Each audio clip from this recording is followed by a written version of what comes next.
Shalom, shalom, shalom. Bienvenue à notre émission à Subouina Yesu.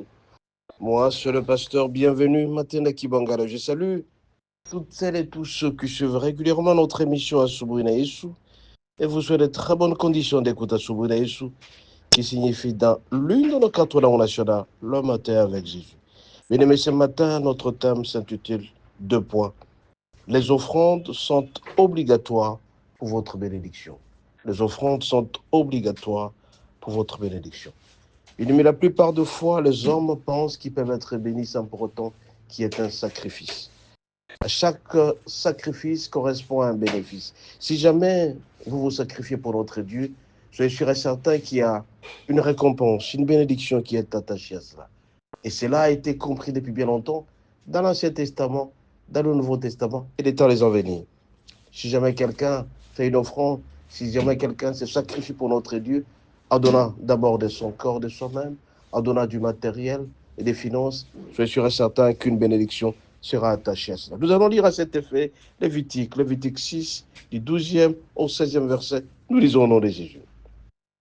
L'Éternel parla à Moïse et dit, voici l'offrande qu'Aaron et ses fils feront à l'Éternel, le jour où ils recevront l'onction. Un dixième d'épha de fleurs de farine comme offrande perpétuelle, moitié le matin, moitié le soir. Elle sera préparée avec la poêle, avec de l'huile, et tu la porteras frite.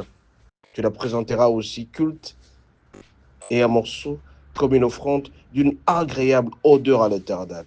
Je suis un morceau comme une offrande d'une agréable odeur à l'Éternel. Le sacrificateur qui, parmi les fils d'Aaron, sera oint par lui succéder ou pour lui succéder, fera aussi une offrande.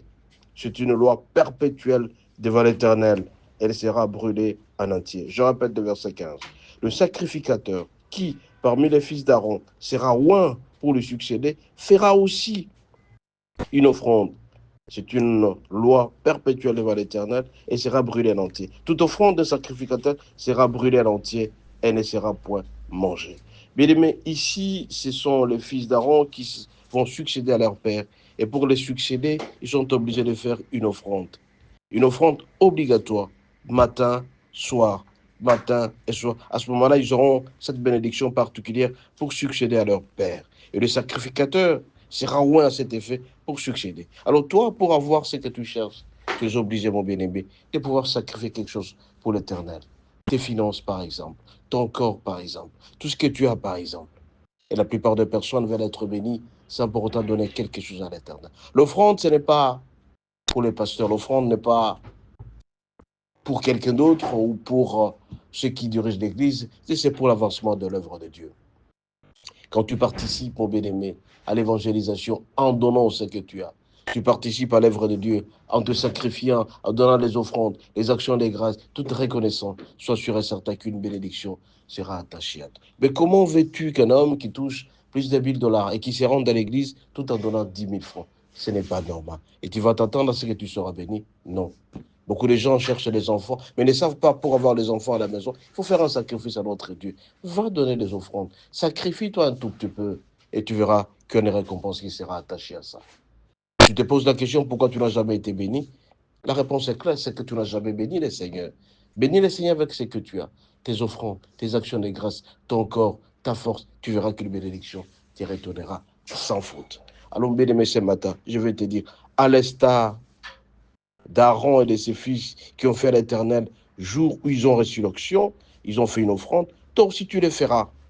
Parce qu'il est dit, l'offrande a un caractère obligatoire. C'est une loi perpétuelle que Dieu a installée. Tu la présenteras aussi cuite et en morceaux comme une offrande d'une agréable odeur à l'Éternel. Ce qui est agréable, c'est ce qui est bon. Mais toi, tu te permets tout simplement de donner ce qui n'est pas bon. Tu prends 5 000 francs, déchiré, tu mets dans la corbeille. Tu prends 500 francs, déchiré, tu mets. Tu penses que qui va consommer ça? Et Dieu ne peut pas prendre ce qui est sale.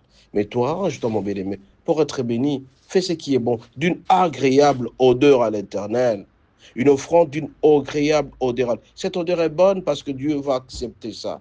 Mais toi, si tu le fais, mon bien-aimé, sois sûr et certain qu'une bénédiction sera attachée. Tu cherches l'emploi, tu cherches quelque chose de très précieux. Mais sacrifie-toi d'abord avant d'obtenir cela. Quand tu fais un pas, certainement tu seras béni. Toute offrande qui est donnée à l'Éternel a toujours une récompense par après. Ne te trompe pas, mon bien-aimé. Si tu fais une offrande à l'Éternel, cette offrande ne restera pas sans pour autant qu'il y ait des fruits. Ça va produire certainement. Tu veux que tes offrandes puissent produire, fais quelque chose de bon auprès du Seigneur et tu verras que ça marchera. Ce matin, je vais te dire, mon bien-aimé, les offrandes ont un caractère impératif, un caractère obligatoire. C'est une loi perpétuelle qui existe dans l'Ancien Testament. Les gens pratiquaient ça dans l'Ancien Testament et ils ont été bénis. Essaie de pratiquer ça actuellement, mon bien-aimé. Dans le temps de l'Alliance, toi aussi, tu seras béni. Soyez richement bénis et bonne journée.